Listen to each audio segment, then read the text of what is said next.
đâyទាំងអស់គ្នាហើយនេះគឺយើងចូលមកដល់ចំណុចទី6របស់យើងហើយគឺតទៅនឹងការបង្កើត Google Analytics យើងមានសំណួរសួរថាបើសិនជាយើងធ្វើ website យើងបង្កើត website យើងនឹងចាំបាច់បង្កើតអី Google Analytics អូខេ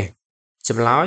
គឺការបង្កើត Google Analytics គឺវាតទៅនឹងការស្នើសុំពាណិជ្ជកម្មពី Google lesson ខ្លួនឯងទៅវិញអូខេ Google Analytics គឺជា platform របស់ Google ដែរទេហើយយើងបង្កើតឡើងគឺដើម្បីតាមដាននៅចំនួនចរាចរណ៍ឬក៏ traffic website របស់យើងអញ្ចឹងតែប៉ុន្តែបើសិនជាយើងចង់មើលបើយើងបង្កើត website នៅលើ blockchain យើងអាចមើលនៅកន្លែងនេះក៏បានដែរនៅកន្លែង start នេះក៏មានចំនួន traffic ថាខែនេះមានចំនួនមើលប្រមាណសាមញ្ញប្រមាណខែនេះប្រមាណអញ្ចឹងណា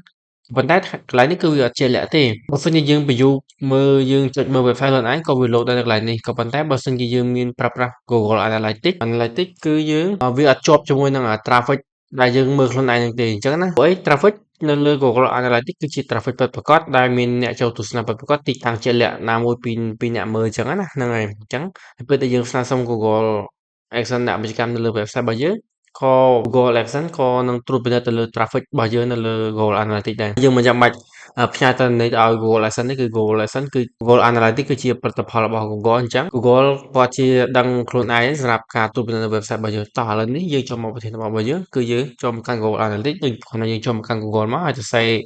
ដូចដែលខ្ញុំបានសរសេរនេះមកហើយបន្តមកទៀតយើងបើក Google Analytics យើងបើក Google Analytics ចឹងមកហើយបន្តមកទៀតយើងចុចឈ្មោះជាមួយនឹង email របស់យើងដែលយើង email មួយណាក៏បានដែរអូខេមិនជាបញ្ហាអូខេបន្ទាប់ពីយើងបាន sign up ជាមួយនឹង email របស់យើងរួចហើយយើងក្រុមដាក់ដំណងនេះគឺយើងចុច start តែម្ដងទៅហើយបន្តមកទៀតយើងដាក់ឈ្មោះនៅ account របស់យើងថា Banan app ចឹងណា Banan app ទៅយើងដាក់ឈ្មោះតែប៉ុណ្្នឹងទេហើយកន្លែងនេះយើងយកតែប៉ុណ្្នឹងមកយើងមិនបាច់គ្រីកទៀតហើយនេះគឺយើងដាក់ឈ្មោះ Banan ទៀតមកកន្លែងនេះយើងអាចយកទីតាំងប្រទេសកម្ពុជារបស់យើងបានបើសិនជាវាមានយើងយកម៉ោងនៅកម្ពុជាមកហើយយើងយកសម្រាប់ Thailand នេះគឺជាល្វែងម៉ោងយើងមិនបាច់ដូរទេហើយយើងចុចយក next មកអូខេបន្តមកទៀតអឺ business របស់យើងជាប្រភេទអីគេ website របស់យើងថាជាប្រភេទ entertainment content ឬក៏ LAN ឬក៏ផ្សេងទៀតមកយើងវិលមក finance អីចឹងនិយាយទៅwebsite របស់ខ្ញុំទាក់ទងទៅនឹង app អញ្ចឹងយើងដាក់តែលើឥឡូវយើងដាក់ entertainment website ធម្មតាហើយចំពោះទំហំបុគ្គលិកគឺយើងមិនមែនជា website ដែលមានបុគ្គលិកច្រើនទេគឺយើងមានតែខ្លួនឯងអ្នកធ្វើទេអញ្ចឹងយកតែខាងលើ small មកយក next ទៅតែរបស់យើងគឺយើងតាមដានចរាចរណ៍អូខេនេះគឺយើងយកខាងលើទៀតក៏បានដែរបើយើងចង់យកទាំងអស់យើងយកតែនេះក៏ល្អដែរយើងយកតែប៉ុណ្ណេះទេព្រោះមិនមែនជាប្រភេទលក់ទេអញ្ចឹងយើងរំលង sale មួយចោលដល់មកទៀតយើងចុច create មកហើយយើង create អស់មកហើយយើងយក next ដល់មកទៀតយើងចូលមកដល់ចំណុចទី5នេះគឺយើងយក website របស់យើង copy link website របស់យើងបន្តមកទៀតយើងយកមកផាសកន្លែងនេះមកយើងលុបអាខាងមុខចេញព្រោះខាងនោះវាមានស្រាប់ហើយយើងឈ្មោះ website របស់យើងគឺ copy ចេញមក copy ហើយយើងផាសមកហើយបន្តមកទៀតយើងចុច create and continue នេះមក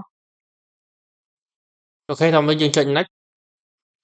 ហើយបន្តមកទៀតបើសិនជាយើងប្រើជាប្រភេទ blocker គឺយើងគ្រាន់តែ copy code នេះទៅយើង copy code នេះយកទៅដាក់នៅក្នុងកន្លែង theme ហើយបន្តមកទៀតកន្លែង HTML បន្តមកទៀតនេះ head គឺខាងលើគេនេះយើងចុច P ឲ្យខ្ពស់តិចមកហើយយើងផាសចូលមក Ctrl V មកអូខេតមកទៀតយើង save ជោគជ័យហើយយើងចូលមកកន្លែងនេះរបស់យើងវិញមកអូខេយើងអត់មានតែចុចទៀតទេបើយើងប្រើជាមួយនឹងបើសិនជាយើងប្រើ WordPress គឺយើងយកខាងក្រោមមក install កន្លែងនេះណាហ្នឹងហើយប៉ុន្តែយើងមិនមែនប្រើ WordPress ទេអញ្ចឹងខ្ញុំយកខាងលើអូខេតមកទៀតចុច press ទៅហើយវាជាប់ក្នុង website របស់យើងអូខេនេះគឺវាថាវាបាន detect ជាមួយ website របស់យើងរួចហើយមកទៀតយើងចុច confirm ក៏មួយទៀតយើងអាច copy code ពីកន្លែងនេះទៅដាក់នៅក្នុង browser របស់យើងក៏បានដែរនេះ copy code កន្លែងនេះតែមានអក្សរ G ពីមុខ30នេះយើងយក copy មកយើងចុច copy មកបន្តមកទៀតយើងថយក្រោយមកវិញយើងចូលមកកន្លែង setting តមកទៀតនេះកន្លែង Google Analytics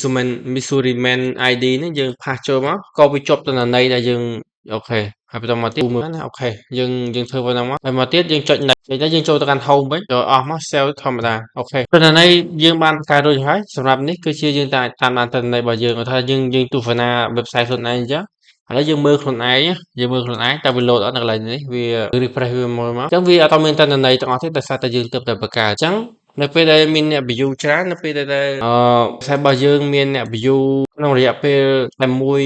ម៉ោងតែមួយពេលតែមួយនាទីតែមួយឧទាហរណ៍ នៅជុំវិញពិភពលោកវានឹងលោតទិន្នន័យដោយសារតែថ្មីអញ្ចឹងវាអត់តលោតទេទិន្នន័យហើយកន្លែង active website របស់យើងក៏អត់តមានដែរអញ្ចឹងវាជាចំណុចសំខាន់មួយបើសិនជាយើងមិនមាន Google Analytics ទេគឺយើងអត់មានទិន្នន័យច្បាស់លាស់ក្នុងការមើលទេហើយយើងបង្កើតនេះគឺដើម្បីជារបៀបមួយដើម្បីយើងទុកស្នើសុំ Google ស្នើទៅកាន់ Google ឲ្យសិនដើម្បីដាក់ជាការលើ website របស់យើងអញ្ចឹងអ្នកគ្នានឹងយល់ហើយបើសិនជា